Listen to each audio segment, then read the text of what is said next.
If you've been working with STM32 microcontrollers, you probably used HAL, the hardware abstraction layer.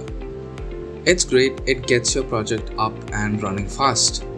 But have you ever looked at a function like HAL GPIO write pin and wondered what is actually happening inside the chip?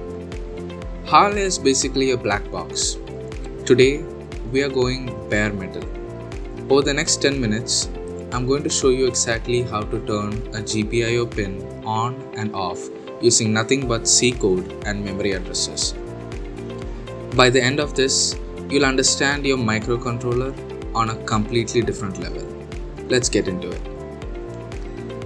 To understand bare metal programming, you first have to understand the STM32 architecture.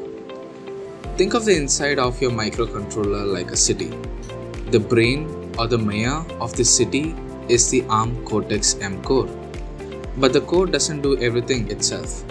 It relies on different departments. These are your peripherals like timers, ADCs, and GPIO ports. Now, how does the mayor talk to the GPIO department? Through highways. In the STM32, these highways are called buses. You have the AHB, which is the high-speed bus, and the APB, which connects to the peripherals. Port A, which we are going to use today, lives on the APB2 bus. Keep that in mind because to use the port A, we have to send messages down that specific bus.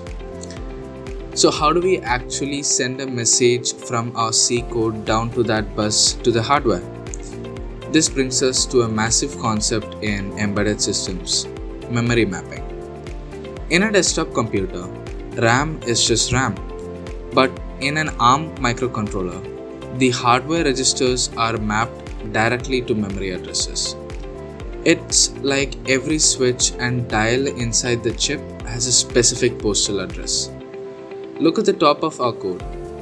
We define RCC base as 0x4002100 and GPIO A base as 0x400100800. Those aren't just random hexadecimal numbers. Those are the literal physical addresses on the silicon where the clock controller and port A live. When we cast these addresses as a pointer in C, like you see in the GPIO A CRL and GPIO A ODR, we are telling the compiler, hey, when I change the value of this variable, I don't want you to just store a number in the RAM. I want you to reach out and flip a physical microscopic switch inside the STM32. Alright, we have our addresses. Let's look at the main function. The very first thing we do is this line. Why? Because of the golden rule of STM32. To save power, almost every peripheral is turned off by default. It's essentially dead silicon until you wake it up. The RCC is the reset and clock control. It's the main breaker box of our city. By taking the number 1 and shifting it left by 2 spaces and using the OR operator on the APB2 ENR register, we are flipping the third bit to a 1.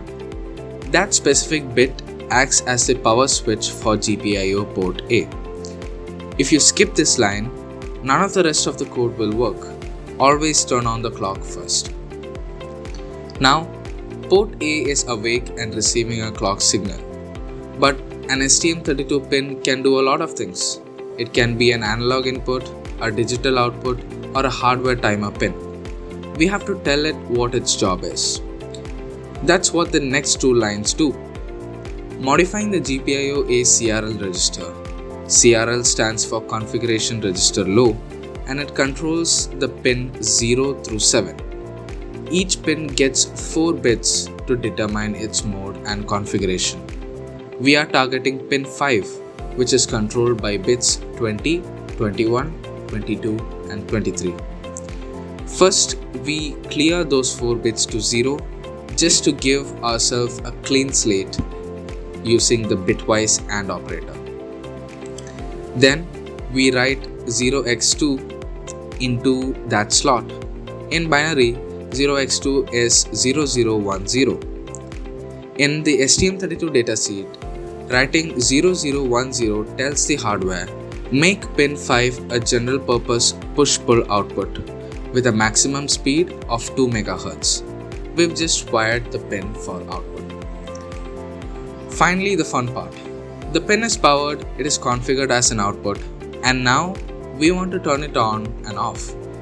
We use one register, the BSRR. BSRR stands for Bit Set Reset Register. This is a brilliant piece of hardware.